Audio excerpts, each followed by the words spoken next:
Hello, and welcome to the South Coast Artists Index, where artists, performers, and writers, as well as curators, directors, and supporters, anyone with ties to the creative community, drops by to introduce themselves to you. We'll talk about their beginnings, their vision, their passion, and so much more. The South Coast Artists Index podcast is brought to you in part by Heavenly Spirits, who invites you to celebrate the art of life and creative communities everywhere. Hi, this is Ron Fortier with another podcast episode with a very special guest. This is a gentleman that I saw bopping around campus when I was teaching at UMass Dartmouth and whatever. We'll find out more about that. But I'd like to welcome him to the show and have him introduce himself and spell his name. All right.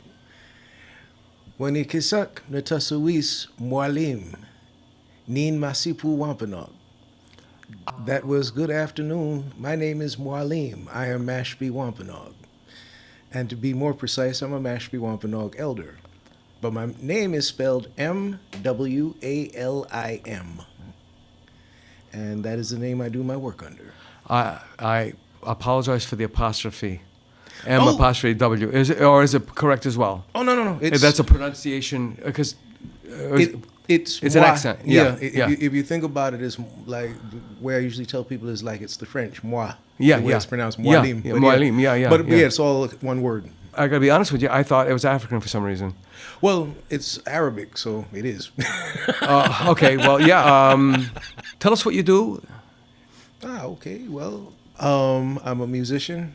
I'm a composer. I'm a singer. I'm a playwright. I'm a poet. I'm a storyteller. I'm sorry, Sinatra just jumped in my head. There we go. And I'm well, now it's media. It used to be filmmaker, but now I'm a media producer, I guess is the term that they use. And also record producer, which I guess falls under media producer as well. Right. I own a recording studio called Polyphonic Studios in Wareham, which is a full commercial grade studio. And I have a band called the Groovelados, which the studio actually sort of grew out of, and also work with a group called Wamptronica, which is electronic dance music. And I have a solo recordings out as Mwalim DaPhunkee Professor. My most recent recording is an album called Thunderchild, which is blues, sort of a mix of blues, soul, Afro-punk, very guitar-heavy type of sound. Yeah. And my son, who just is about to turn 22, just graduated college with his BFA in socially engaged art, dealing in music and media from Goddard College. He just finished in January, and let's see. Wow. And then what I do for employment also. I can say also, I'm an associate professor of English, Communications, and Black Studies at the University of Massachusetts, Dartmouth. And before I started there as a professor, back in '97, I was an artist in residence at the Frederick Douglass Unity House. So I was there for a couple of years before I was there. Yeah. I'm thinking back to, between the years, for me, it was 70 to 75, because as I told you before we signed on here, that I worked at SMU before I finished graduating high school, working for the SMU Opera Department. And I remember, my gosh, what we saw happen on Saturday, April 5th. Not in the magnitude. There wasn't 5.6 million people nationwide in 1,000 cities. But SMU was a hotbed. And I don't know where it originated, but I remember the Mark Twain flag, where a student took the stars out of the field of stars of the American flag and replaced it with a swastika. That made news. There was the strikes. There was the war protests. I saw the chancellor get slapped in front of what we used to call Group 1, which they call LARTs now. It was the only thing of any positivity to a 19-year-old, 18-year-old was the free chicken and beer from May Day. But it's weird how things go in these massive circles. But this is completely different. Your son graduated from Goddard, and you said something in what? Social activism? No. Socially engaged arts. Socially engaged art, which I now prefer more than Philip Guston's socially conscious expressionism. Right. Because,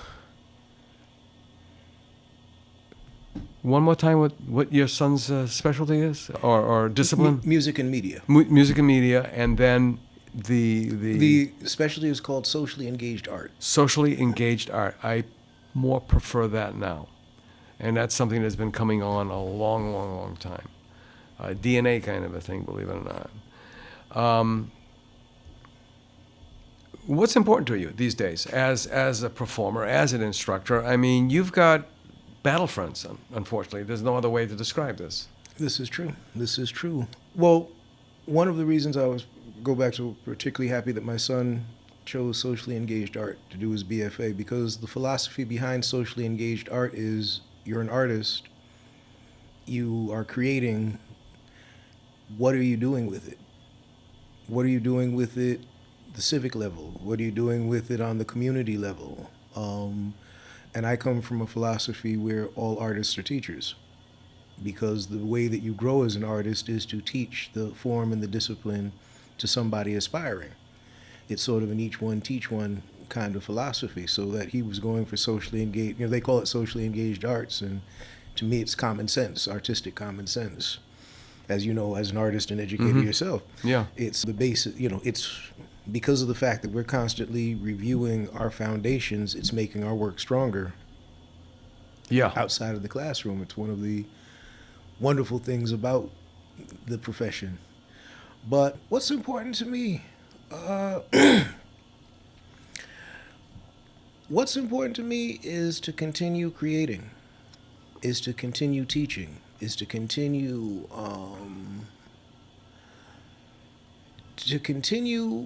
helping students develop the creative habits of mind. As a teacher, that's one of the big things that I focus on. What can you take from my classroom that you can actually apply if you're going to try to do this professionally or even as a hobby? And those are some of the things that I completely focus on. Now, one of the things that you mentioned, which is funny, you talk about that things are going in complete circle.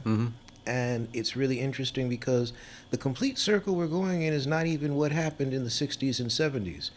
The complete circle that we're going in is what happened in Germany and Poland in the 1930s and 40s. That's what we're circling back to. Right. Well, it is unfortunate. We live in a country that, and now they're doing it blatantly, but education has always been downplayed in this country. Or used as a tool. Used as a tool? Well, no. What has been used as a tool has been training and indoctrination. Education has been something that's been reserved for the elite or is actually considered illegal. The tide that we're seeing right now, they've been painting for decades. Consider the fact that this is the only country that makes fun of people for being intelligent. Nerds, geeks, dweebs. It's the one country where you have people with double-digit IQs calling people who are very intelligent idiots because of the fact that we look at that. We look at talk radio and the fact that so much of talk radio is constantly vilifying scholars, is constantly vilifying educators, is constantly vilifying teachers. And when you take all of these pieces, if you will, it sort of is what set the landscape for what we're seeing right now. These are things that have always been in place, that have continued to be in place. It's just now it's more blatant. People are talking about the revocation of civil rights. My answer is we never really had them. What this revoking of the Civil Rights Bill has done is now they don't have to come up with excuses.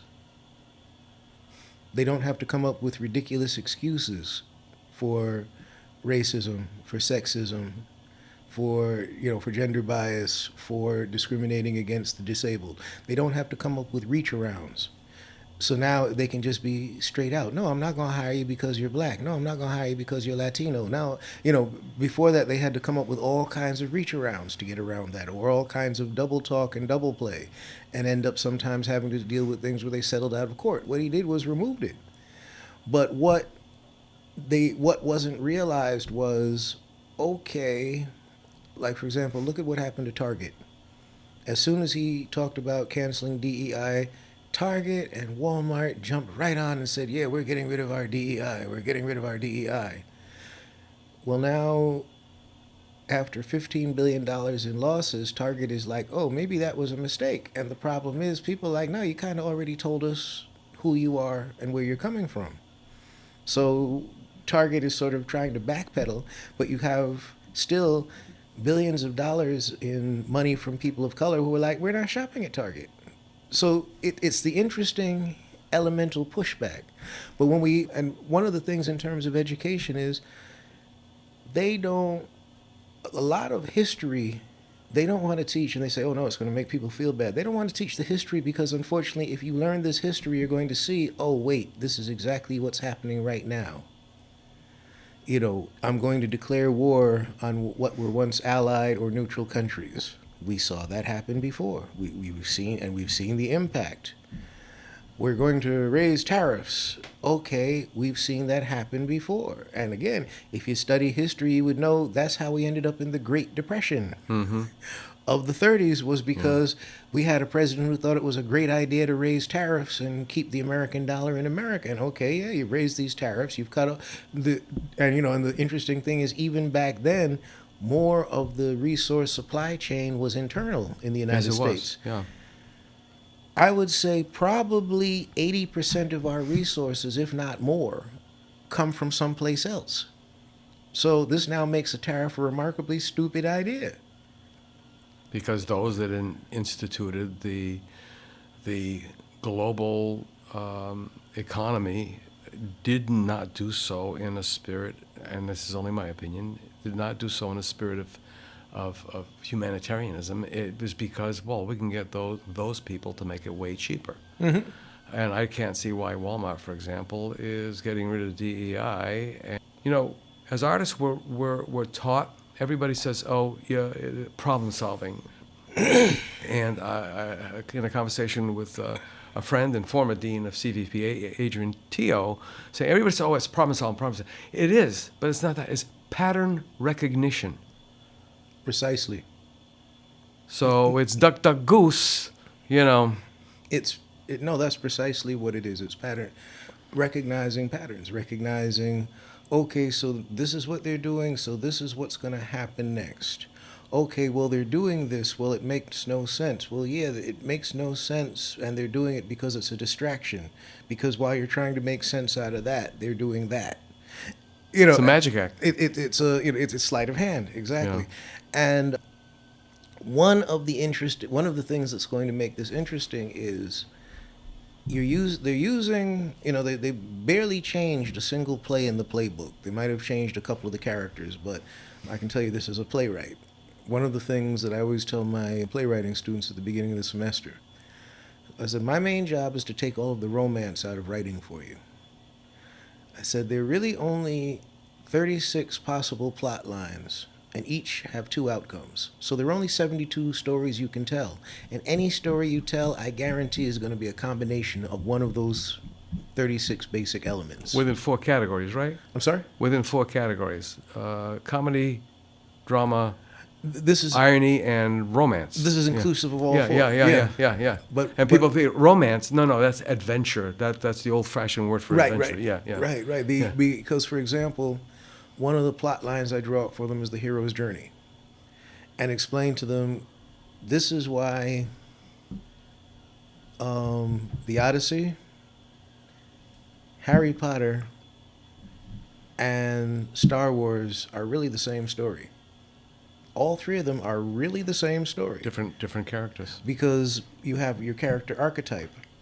And of course and then it's sort of, I explain them in video game terms. I said you have an avatar. And then you take the avatar and you give it skin tone, and you give it a body shape, and you give it clothes, and you give it hair, and you give it features. and you give it a personality. Well, yeah, that's exactly what you're doing when you're writing, but don't think you're inventing anything. Yeah. There are only so many stories you can tell. There are only so many ways you can tell the story. And I guarantee that if you're even setting it up from an original angle, it's because you're taking a piece of this that exists, a piece of that that exists, and you're weaving them together. It's almost like, I remember kids used to have these outfits called Garanimals. Yeah, the Garanimals. Yeah. Where you learned how to put your outfits together by if this has a donkey and this has a donkey, then these will go together. Right. Or sometimes even the interchange. If this one had a monkey and this one has an elephant, then you can wear them. Yes. Yeah, but a chicken and an elephant wouldn't go together. Right. Yeah, that's true. It's really, so like you said, pattern recognition. It is the same structure with pattern recognition. It's really kind of funny because the piece behind you is making me think of Pollock. Oh, glad you said Pollock. Thanks for saying Pollock and not Twombly, because Twombly was these are all mine. Oh, nice. Twombly was always the bane of my existence all the way to grad school, because somebody came into the studio. I had never heard of him. Came into a critique we were having, and it was like a miniature critique with the grad students, and undergraduate, and he said, "Oh, Twombly," and he left. And I thought Twombly was another student, and then. When I realized who it was, like, I'm not going to look. I didn't want the man living in my head.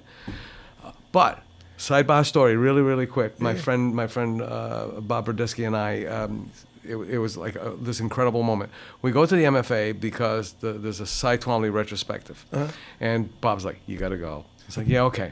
So on the way to the gallery that has the Cy Twomblys, we see Sir Frank Bowling Jr. And, we're on a time schedule, and we see this black man on a video with a white beard, and I'm like, what did the blues have to do with the painting? Okay, I didn't know. I had no idea who this man was. I didn't realize that this man was a knighted Guyanese artist who taught at BU, okay, as a musician, are there things that make you wet your pants? Not literally. No, yeah. But no, I understand what you mean. Sometimes, yeah.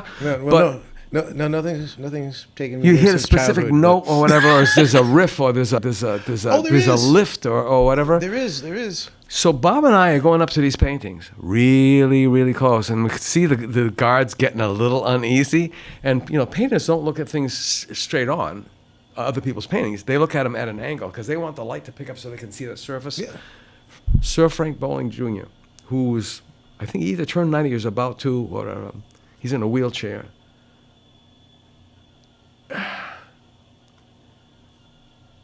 His application of paint is so incredibly sensual. And his colors are so garish in someone else's hands, but not in his. Mm-hmm. And he's a thinker. Mm-hmm. Because some of we went, Bob and I and our other friend Bob Deck, we went to the MFA again to see John Wilson's retrospective. I didn't care anything about John Wilson except for the fact that his charcoal drawings made me, I'll use that term, made me wet. Mm-hmm. Okay, and then when I found out who he was, it was even like, oh my God.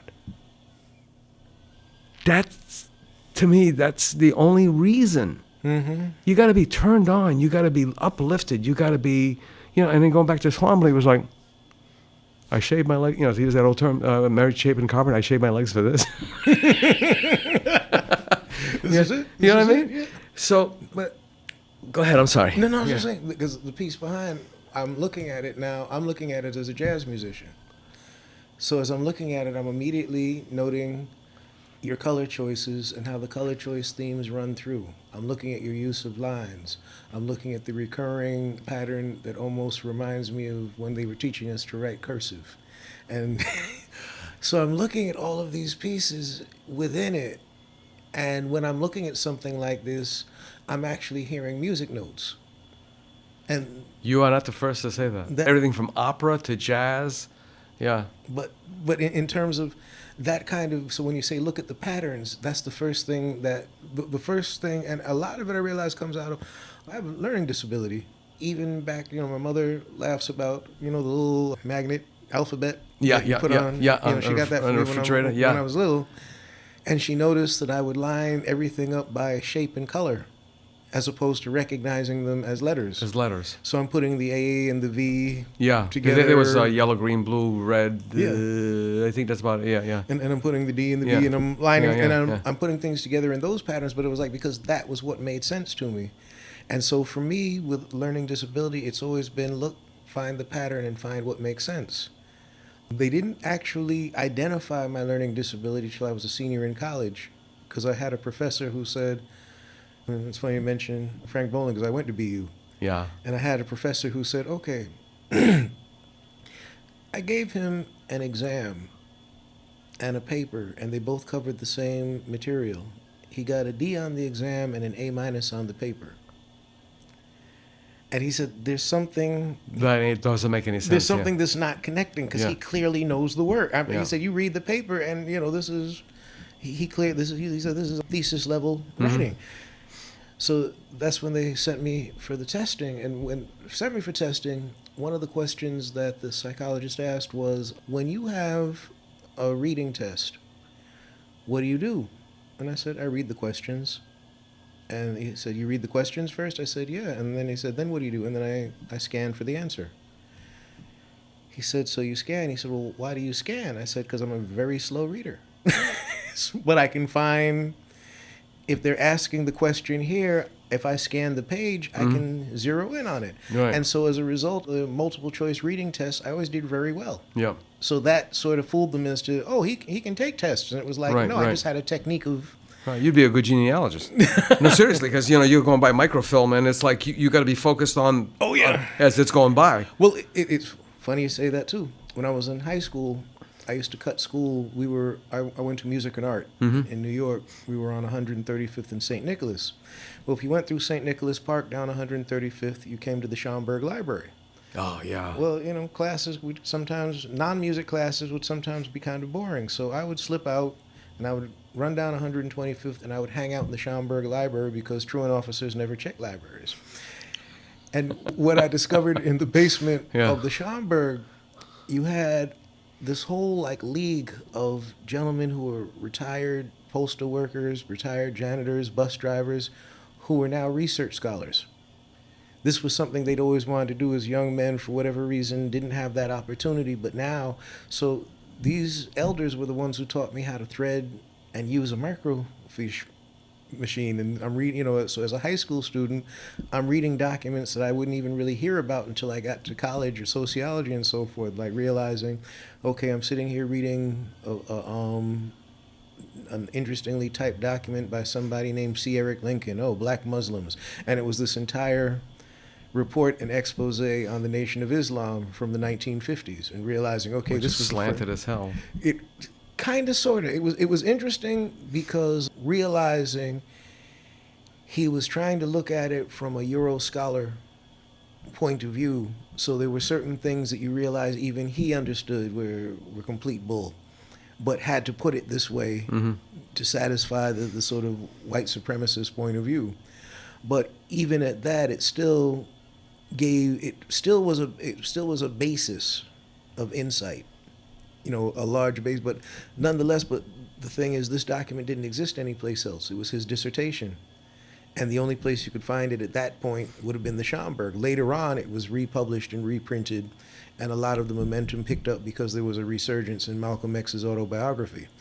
But I just had a flash to Ta-Nehisi Coates, his book about his father's voraciousness of grabbing every stuff that was either not universally known. I mean, it was like all archived. Well, at best, it was archived, but it was also kept in the dark on purpose, and that was.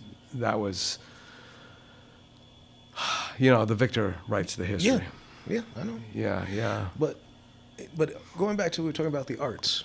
Now, an interesting thing that I learned, again, this is from studying history.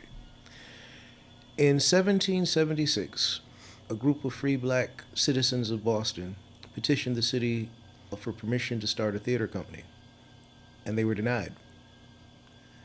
And the reason they were denied was because at that point the church was very strong in the city of Boston and forbade theater. Okay. All right. right. But it was interesting. And they were Congregationalists? Yeah, Okay.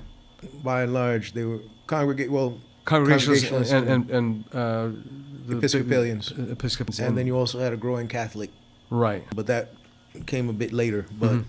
initially, you were dealing with Episcopalians and Congregationalists, and it was actually, but that was an interesting little piece from Boston. But then, 1821 in New York City, on the corner of Bleecker Street and McDougal Street.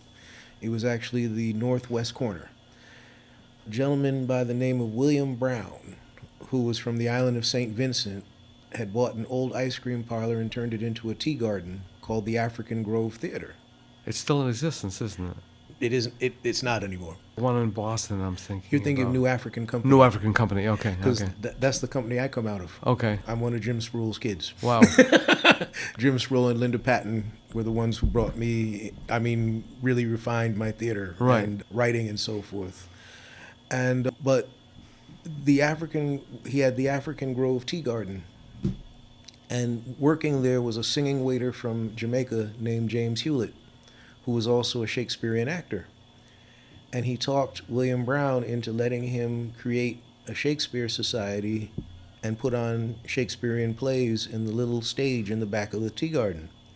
And that was the beginning of the African Grove Theater. From 1821 to 1823, you had this theater company putting on all black productions of Shakespeare until the local aldermen had the theater burned to the ground because they saw him as cutting into their business. So one of the interesting PSs to that is James Hewlett had an apprentice one of his apprentice actors at the African Grove went with him to England and became Ira Aldridge was his name. So is this after 1839? This would be around 1823. So just before the abolition? Yep. 1823, James Hewlett and Ira Aldridge, who were both free black men, Right. travel to Britain.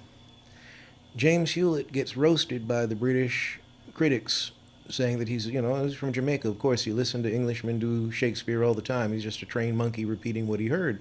But Ira Aldridge, who was this Negro American, became the toast of Europe because how can this black American speak so eloquently and command the stage in such a fashion? So he ended up becoming a major Shakespearean star in Britain. He died of syphilis, I think, when he was about 41.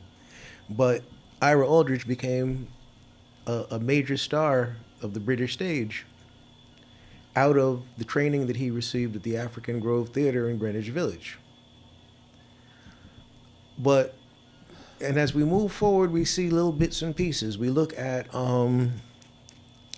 you had the Lafayette Theater, and then you had Orson Welles, who was 25 years old, and talks the federal program into giving him money and said that I'm going to go into Harlem and I'm going to do a Negro production of Shakespeare and provide training and experience for Negroes who want to become actors, who want to go into the theater.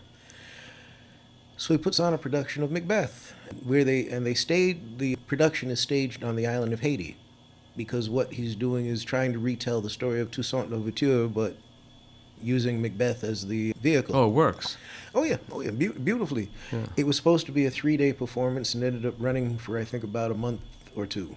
And this was part of the legacy of the Lafayette Theater. Now, we have different instances that come together. Because out of the federal theater and out of the federal program, this is where we began to get people like Harry Belafonte and Eartha Kitt and Most frightening woman to most men, period. Oh, I'm she sorry. was something else. She will forever be my old lady crush. Oh my gosh, she was. I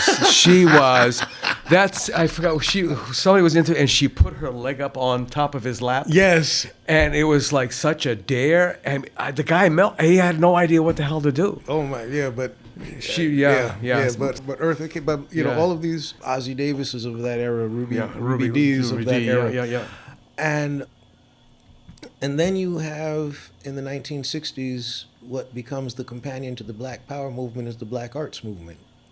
That's where you start to have Amiri Baraka and Askia Touré and Larry Neal and Nikki Giovanni. Right. And then they Jacobs and Romeo Beard. And, Oh yeah, and this is where you yeah, get the AMART program at Northeastern and so forth comes out of that, and the National Center for the Museum of African American Art, which all of us call the Big Head Museum, which of course Larry Gaither hates that we call it the Big Head Museum. In Detroit, it was the Charles H. Wright Museum of African American. Right. Yeah. Well, what I began to look at was the pattern.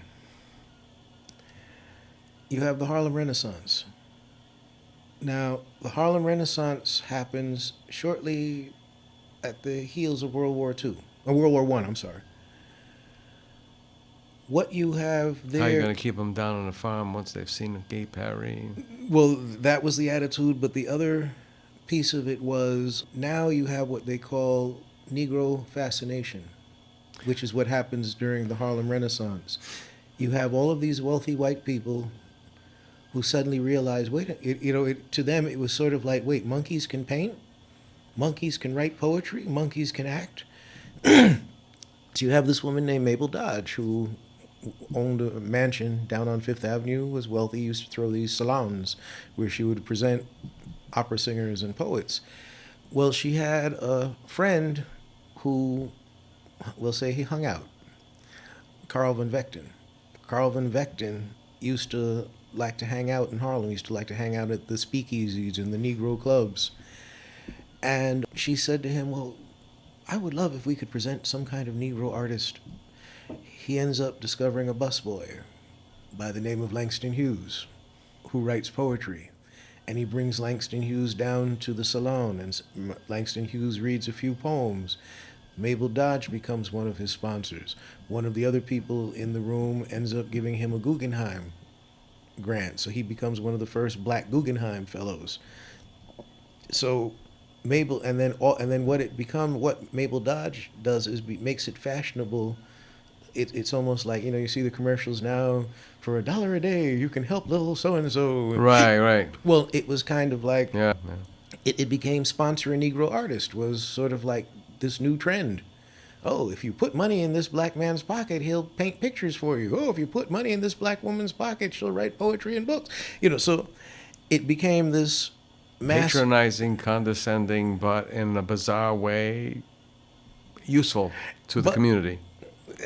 And then what happens is now everybody's moving on to, because you think about even read Fitzgerald's book Gatsby, and realize this entire book is soaked in Negro fascination, dance style, party, music, clothing style. All of this is sort of the underpinning of this new flapper, the flapper generation. Right, the Black Bottom was such a hot dance number, and it was risque. Yes. It was risque. Yes. Because you had a bunch of American youth.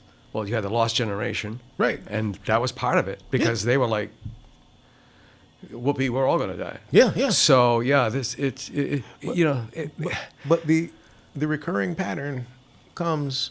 So there's, when we look at in American history of black art, for example, what we always have to do is scratch the surface and look at, it was always there. It just became more apparent because suddenly it was getting resources and attention.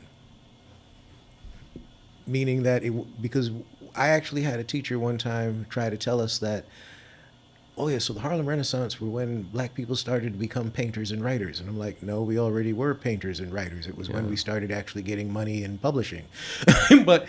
But as far as, this is the white American mentality, is that because now suddenly I'm aware of this, that must be when it started. But the resources dry up, Harlem Renaissance falls off. You end up with World War II, and you end up with a GI Bill. And because of the GI Bill, now, fun thing with the GI Bill, white people get bank loans, black people get Section 8. Redlining. I mean, Detroit, there's actually a physical wall. Oh, yeah. I forgot the name of the suburb. They put that up there. Yeah, I grew up very, very strangely. Yeah. My mom was not your typical June Cleaver type. She was born in Yonkers. As I said, I suspect her father was a socialist communist. She would tell me all these stories about him. I only know him through those stories. And one day I'm thinking to myself, he had to be as she is. She has no concept And I know it sounds like one of those, the excuses. Right. She has no concept of color, none. In fact, her maid of honor, they left in 29 when she was 3, and they went to Portugal, and she returned. Her mother forced her back to the States because her mother became totally Americanized here. And I always wondered about my grandmother, because I found out the marriage was performed at New Bedford City Hall. What kind of a good Portuguese young couple gets married in City Hall? Not too many. And she's always called America my country. And my mother hated her for pushing her back to the States, because obviously 3 years old, she didn't remember anything. Mm-hmm. And then she understood why. She came to understand why. And one of her best friends, I think her name was Addie Ferreira. She was from Dartmouth. She worked with her at a pajama factory. They were best friends. Her first and best friend returning back to the States, and she wanted her as the maid of honor. And they're like, no, we don't do that. And my mother passed in July, and that still ate at her. It was unbelievable. So all these things going on, and when she left my dad, and people who follow this podcast have heard this a bazillion times, we moved to the east side. I finally found the address about a year ago maybe now, 92nd, across from Mount Sinai Hospital between Madison and 5th, the east gate of Central Park. That was my backyard. And then she had a falling out, and we're doing good. Yeah, we're doing good. And she had a falling out with her uncle, who was a Portuguese language newspaper publisher. He founded 6 newspapers, language newspapers.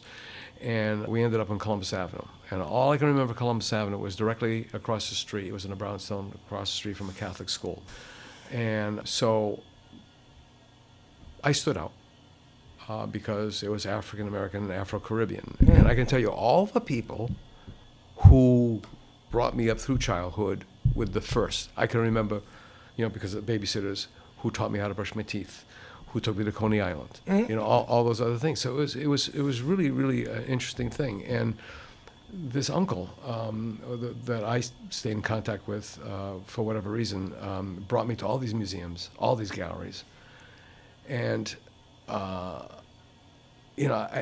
every so often in conversation I have these flashes of things that I watched a night at the museum, and I had this phenomenal flash. I remember being in that space, Basquiat, the bioflick, and you can see the young Basquiat and his mother in the their art, backs, and then it reveals the Guernica. Yes, and it was like a mule kicking me in the chest kind of thing. So.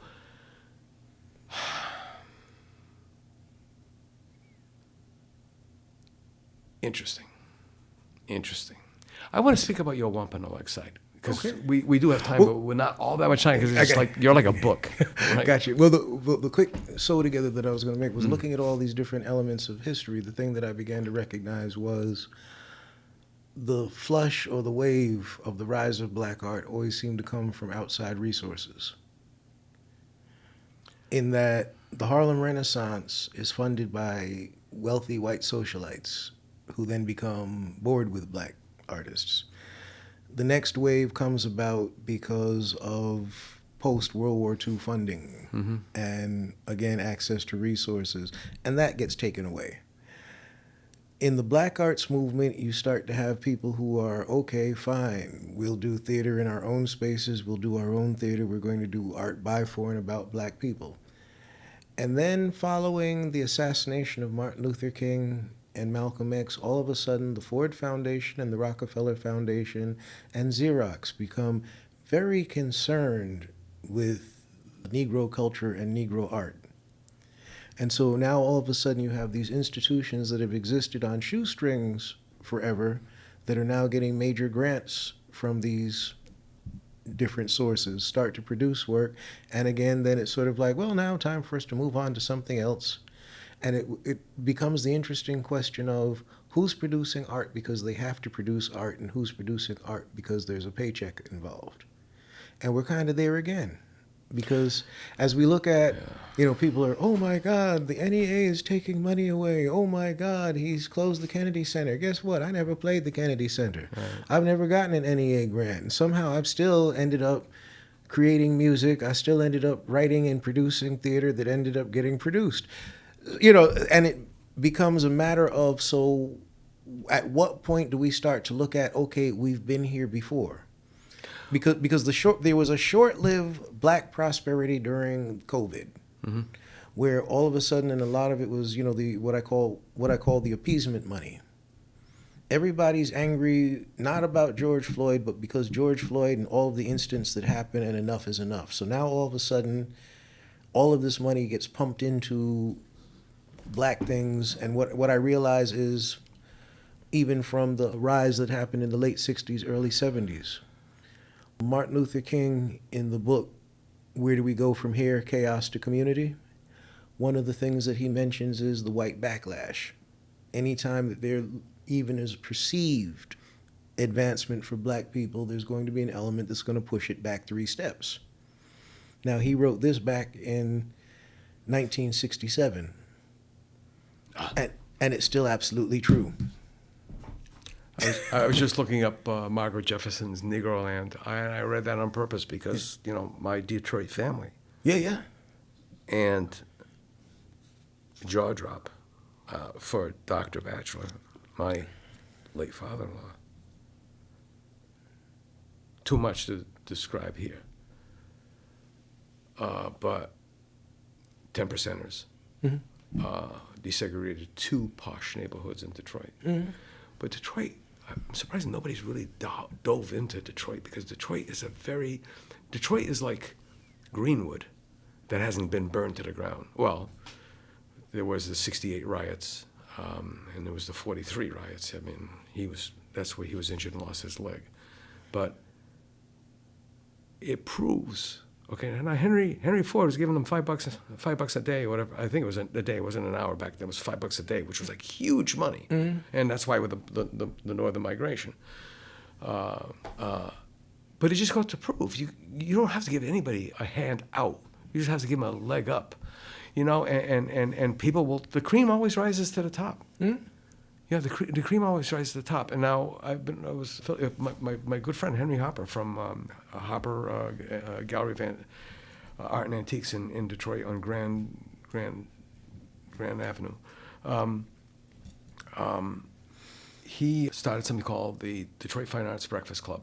A long story for a total fluke. 2 guys having breakfast, and it just grew and grew and grew. And I think I forgot what he told me, but at some point in time, Henry just kept notes of who sold what, the money. He never wrote down, he didn't want any tax issues or something like that. It was straight to the artist. And they were like way the hell up there in sales. I mean, it was like phenomenal. So Detroit has its own vibe, its own art community, and it's primarily African American. Now, when the black art thing showed up maybe 10 years ago, I was afraid, and I told Henry, I said, when I was at the University of Miami, it was Indian art. Fritz Scholder, Garcia, I mean, a bunch of those other people. I think Black Maria finally made it to recognition in national galleries and such. And then it was like, boring, psst, next. And I was afraid of that. But then, these assumptions, trying to recognize patterns, when Kehinde Wiley did Obama's portrait, that all of a sudden brought it to a whole nother level. But now, I'm afraid, why are we still calling art by the color of the skin of the artist? Well, because I'm in a dilemma, because I did 2 series of paintings. One was about my wife's enslaved 3rd great grandmother, whose children were sold away from her, and there's the story was passed down through the family. And then there was Greenwood. Yeah. And they're like, why'd you do that? But because that's my wife's family. Why? But you're white. I was like, does it matter? I can only imagine what it's like to have my child ripped from my arms. It's the politics of this country. if you look And at I got it from both ends. oh yeah, I know. You know, what was the word? Oh, I appropriated. I didn't appropriate stuff. Anything. There's an organization, and again, people are like, well, why? What I love is, why are you separating yourself? There's an organization that started back in the 80s called the Black Rock Coalition. And the reason it started was because you had black musicians who played rock. Didn't play blues, didn't play funk, didn't play hip hop, didn't play jazz. They were playing rock. And they were getting remarkable pushback. There's no such thing as a black heavy metal band, black punk band, black hard rock band. So you ended up with one band. And Jimi Hendrix was what? Chinese? He was an anomaly, and if you think about it, he had to go to. Oh, he is an anomaly. And plus, you also have to remember he went to Britain because he wasn't getting. They weren't. Yeah. He came. He came here when he first came here on tour with the Experience. He was being billed as a black Brit. Dude was from Seattle. Yeah, but he hung out in Detroit. Yeah, we've been to his house. Henry took me to his house. But he was being billed as this black man from Britain. It was sort of like he was actually a jazz musician. Was somebody told me? No, his actual passion was. Oh, was it his mother? No, he liked jazz. Okay. And he loved fusion, right? And the thing, but he was a blues player. He was a solid blues. The one who was really a jazz musician, believe it or not, was Chuck Berry. Okay. Chuck Berry was really a jazz player. Okay. But what they did was he went to England and became big in England because he wasn't going to get any motion here, which is why they took him to England. But you then had this band here called Living Colour that no label wanted to touch him until Mick Jagger heard them and said, "I'm going to produce your record," and that was the album that came out, and that was the thing that blew up. But when we look at the notion of putting race in front of everything, that's because it's this country. If I write a story, and I've had this happen, mm-hmm. If I write a story where all of my characters happen to be black, the pushback I get is, well, couldn't it be more universal? Yeah, well, Toni Morrison had that issue. The story is universal, yes, but the characters are. Well, if I made the characters all white, would you ask me this question? And if you did, what do you know about? Well, if I wrote a story, because if I wrote a story, Toni Morrison had the exact same thing. Several interviews like that. She was like, she really got. Yeah, but if I wrote because I've written stories about white people and everybody loved it because that's universal, the white story, in this country. Yeah. So this is why then everything gets that tag in front of it. Now, speaking to the point about economy, one of the things that I learned early on in playing the game was there's the music business and the music industry. And everybody in the industry is in the business, but not everybody in the business is in the industry. Case in point, music industry, if you don't have a record contract by the time you're 26, you're done. Music business, put out a record whenever you feel like it. Music industry, if you're not showing up on these charts, your record's a flop. Music business, if you made back whatever you spent on printing your CDs and a little bit of money, that was a success. So the gates are the gates and the concept is very different. So you have people who look at the music industry and it's sort of like, if you're not doing that, you're a failure. And what I'm looking at is I've been putting out my own records since 1991. And I learned that, okay, not every radio station is going to play my record. Okay, not every magazine is going to interview me. But from the DJs who do play my record, people are going to listen to it and buy it. From the radio stations and from the TV stations that are going to grant me interviews, people are going to hear about my product and I'm going to develop. So it's a matter of, okay, so I have to be more grassroots about it. Mm-hmm. When my son said he wanted to go into the music business, one of the first things I did, because he's a drummer, jazz drummer, but he also started playing kind of stand-up kit they call a cocktail kit. So he started playing a cocktail kit, and he would play the cocktail kit and rap at the same time. So it's a snare primarily, and it's a snare and like a kick drum, and has a little cymbal on it. Right. And so I said, okay. Took him with his cocktail kit, microphone, amp, and a bucket. Took him to the park. Said, "Welcome to the music business." And what he was then surprised to find was every time I took him out to do this, he'd end up with a bucket full of money. Go home, count the money that he made in the bucket, put it away, put it in the bank. And I said, now, guess what? Standing out there for 2 hours, 3 hours playing, you just made more money. I said, you just basically made the same money as any musician going into a nightclub or going on tour playing for a night, basically. Mm-hmm. But I said, but the thing is, you now control. You control where you play, you control when you play, you control how long you play. You can decide when you've made enough money. You can decide when you haven't made enough. But that's the business. Yeah. The industry is predetermined. And of course, as he's now coming up and looking at things where he's creating his own tour schedules, he's doing his own shows, he has a CD and realizes when he sold 5 CDs, he made more money than if he had like, I would say probably 1 million spins on Spotify. And I'm like, and the funny thing, one of the funny things I learned about Spotify for musicians, for example, is all of the major labels own a piece of Spotify. When they play a song, keep most of the money and just give a little piece of it to the label and the artist. I'm saying, so what the major labels have essentially done is figured out a way to make money off of artists without even signing them. So it becomes now, do you want to still make Spotify and your Spotify spins your priority, or do you want to make selling your CD or your Bandcamp downloads, do you want to make that your priority? Follow the direction that makes sense or follow the direction they try to push you in. Right. And, that's really what a lot of it comes down to. It's so different for painters, because painters, first of all, there's a lot of myth. Mm-hmm. Oh, I got into a gallery. Well, then that must mean that they really think they can sell your work, because they don't have to like you. They don't even have to like your artwork. But if they think there's a market for it and they can make a few bucks, guess what? That's why you're there. Mm-hmm. So don't go getting crazy. And right now, because of the pandemic, which was, I think people will find out that affected the art market itself in a lot of ways. Too many to go over here now. But they also, imagine all the tunes you never knew you wanted to listen to or could listen to, all of a sudden coming out all at one time. So the competition is like absolutely insane. Mm-hmm. And then there are people who think, well, because they have all this technology at their fingertips, they're a musician too, or they're a painter too.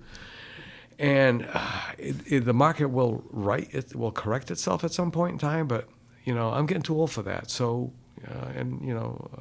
my wife asked me a long time ago, and I've said this again many times on the show, do I want to be sustained by my art, or do I want to be supported by my art? And I remember saying, can I have both? And she said, no, you can only have one. And then I heard someone else speaking about the same subject, and it's like, if you choose to be supported, it's almost like Be Like Water with Bruce Lee.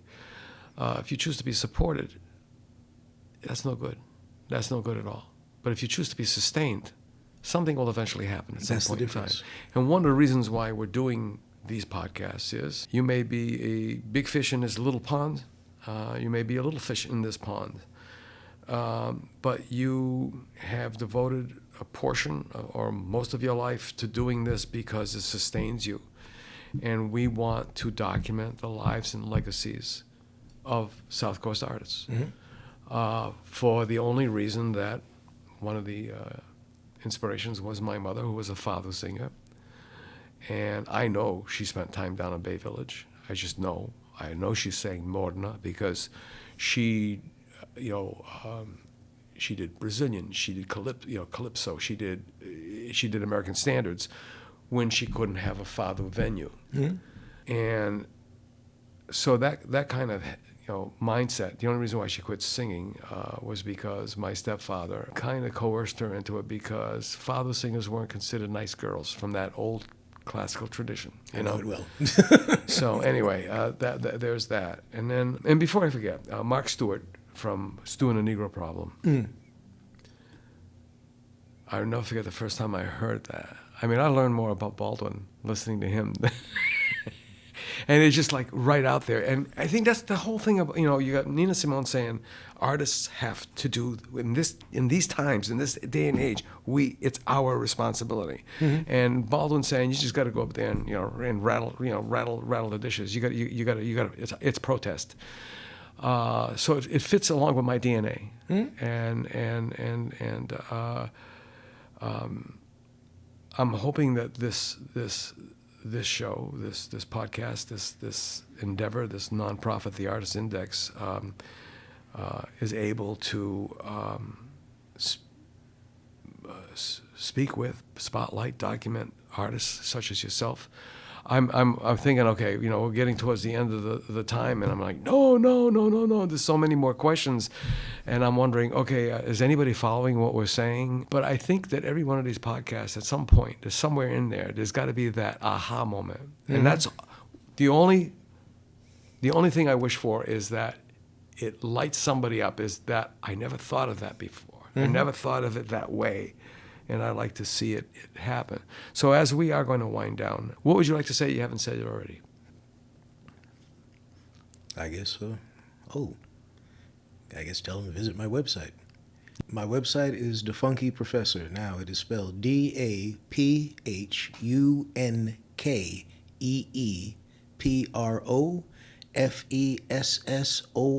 Professor.com. DaPhunkee Professor. And I spell funk with a PH because I didn't go to Berkeley.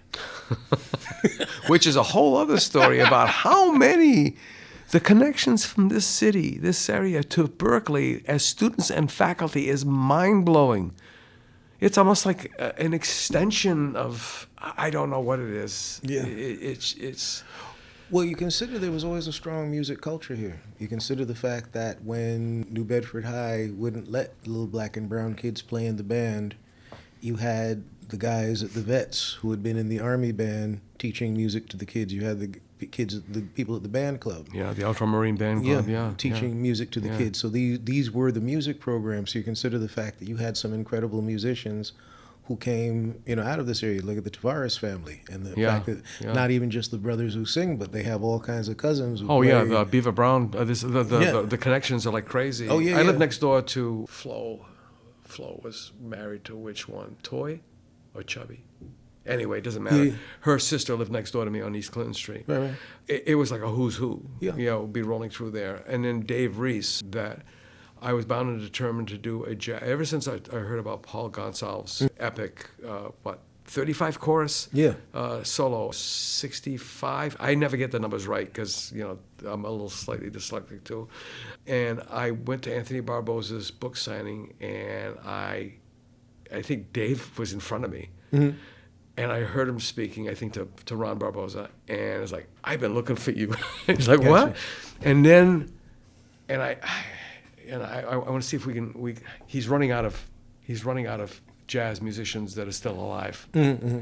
So I said, I think it's perfectly fine. You have to talk to Neil Weiss and see if he can subsidize another series, because, like he said, these gentlemen, he's not a musician. It's just because the reason why he knows so much is because they could perform at these venues, but they couldn't eat there, they couldn't sleep there.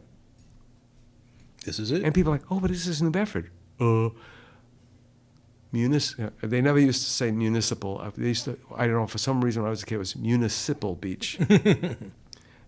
And people are stunned when they find out that there was one beach for one kind of people, one beach. But this is New Bedford. So why are all these things important? Because I don't know. I grew up that way. It's a piece of history. Now, speaking of New Bedford, a little fun fact. A lot of people don't realize that the south end of New Bedford and the section Old Bedford Village is actually Mashpee territory, pre-colonization. Oh yeah, the whole nine. Yeah, because we were on the bridge of Sonnet. We shared this area with the Sonnet people, but this was this was considered part of our territory. But which is why, working with Oversoul Theater Collective, we based ourselves at Carlene Cordwell's place, the Underground Railroad Cafe, is because it's right there on the corner, right across from Montes Park. And we're doing jazz every month. We're doing underground dance music every month. We're doing spoken word and writers' workshops out of there every single month. Oversoul Theater Collective at the Underground Railroad Cafe, because it's important to keep that vibrance alive. And we started doing it before we even had funding for it, because we just thought it was very important to have it there. Yeah. One of the things I'm personally proud of, I am producing records with Neval Chops Turner. Everybody knows the singer, Chops Turner. Yeah. Local vocalist, and amazing voice. And what I found was, why aren't people trying to record him? Why aren't producers trying to record him? And you have people who want to stick him on things, but it was like, this man needs to have his own records out. So we did a record called Get Together. And funny thing when we talk about the people in this area, there is a sort of a crab in a barrel mentality. Because he came out with a record and he's automatically getting, oh, I got a record, ha, ha, ha, yeah, whatever. And and he's getting this from some of the aforementioned people, i.e. the guy who used to play drums for the Beaver Brown Band is giving him crap about this record. So as a result, he was afraid to sing his record when he went out. But then he's asking me, well, what's happening with the record?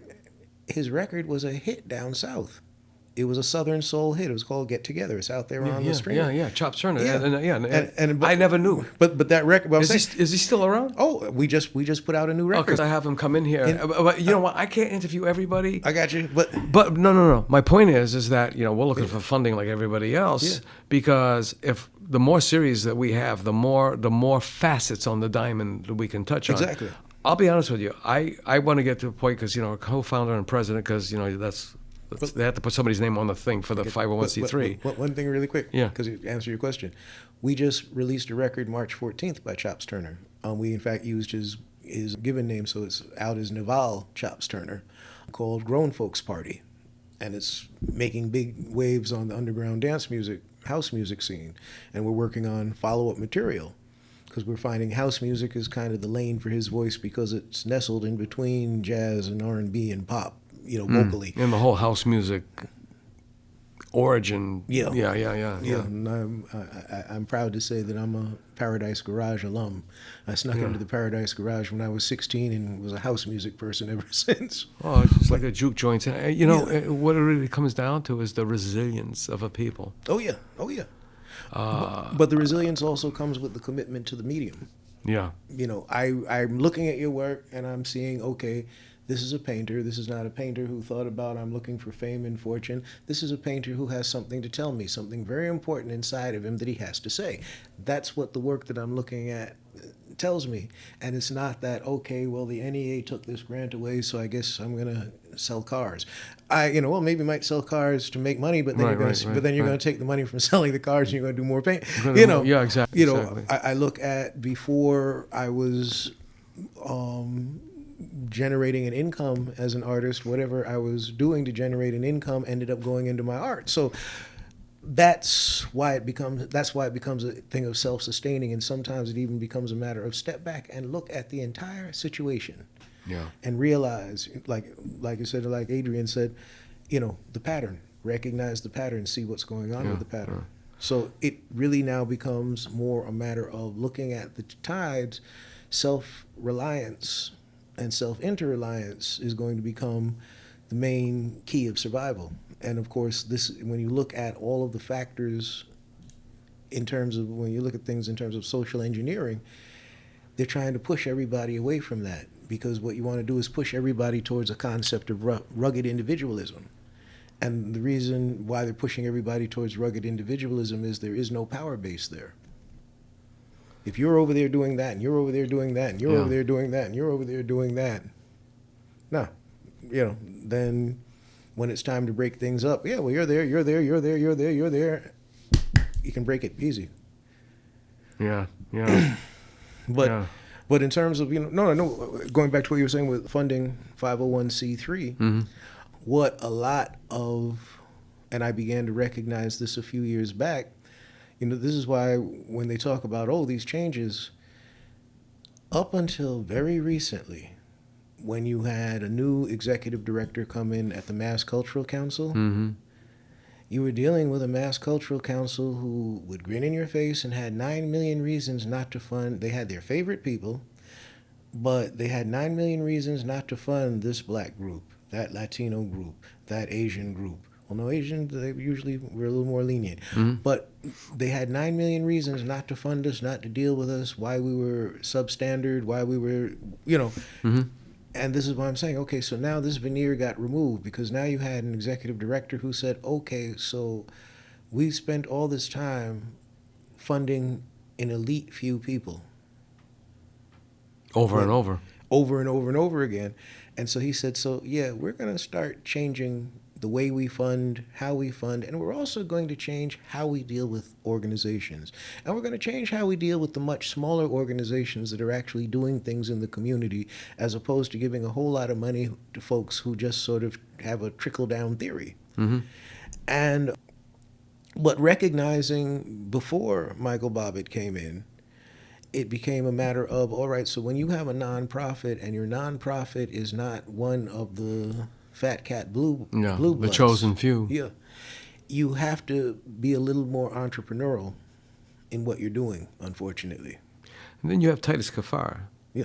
who, Next Haven, I mean, that is absolutely a phenomenal organization. Here's a man who, and then I always think about these wacky things. I'm okay, so you hit that fame zone, where you're famous now. And your biggest competition is not the next new kid on the block. Your biggest competition is you. What's new? What's next? Because you're only as good as your last painting. Mm-hmm. So when you start to see repetitive patterns, it's either somebody went back because they didn't see something back then that they see now, and you're trying to make this full circle thing, or you've some of the groups from the 60s and 70s. I mean, you're like, I've got an ear for picking up patterns and such, and it's like, that's even John Williams, for God's sake. I'm like, that's a total lift. What the hell, Yeah. But what I was going to say was, somebody had to have the name on the president's line, and Jeff and I are co-founders. All I want to do is get this thing going in perpetuity.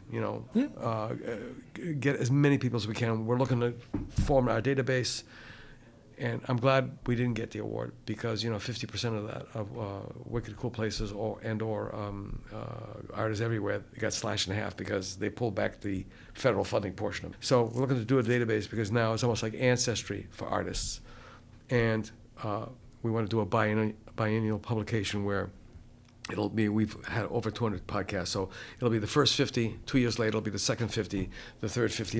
By the time we get to year 4, we'll have done the 200, and then we'll already had a backlog of more, and it'll be in perpetuity. So you can collect a complete set. Yeah. You know what I mean? Well, the NEA money is still in contest. It looks like we're run the risk of getting it. Oh, really? And it was basically the federal ruling. The federal ruling was this was money that was already allotted, yeah. That was already allotted before this administration, and therefore it would be illegal to not. If that's the policy that you want to make going forward. Yeah, tell that to a whole bunch of people sitting in Guatemala. Yeah, I know. So anyway, my whole thing is I've got only one hope and desire for this when it, is I want to do a podcast called, and I've done a couple of them when we couldn't get guests, so it's called The Van Gogh Boat. And the Van Gogh Boat was pulled from a line from the seminal article on Jean-Michel Basquiat, written by a New Bedford guy named Rene Ricard. And what is this fascination with the Van Gogh Boat? But we all go through that. And why is it that some people that are marginal all of a sudden have pockets full of money, and people who are living geniuses don't have two dimes to rub together? So those silly things are the things that fascinate me. It becomes what I call the social engineering factor. Yeah. Folks, thanks for joining us. If you joined late, we are speaking with Mwalim. That's pretty much what he goes by, but there's a much longer name, but all you need to know is Mwalim for now. Read our podcast companion post, and we want to thank him very much for being here. This is a conversation that I would like to continue over coffee, over anything else, or even back in the studio here. So with that in mind, thank you so much for joining us. Thank you. Next time we can talk Wampanoag. Oh, yes, yeah. I haven't even hit that. So, take care of yourself and be kind to others. See you later. Bye.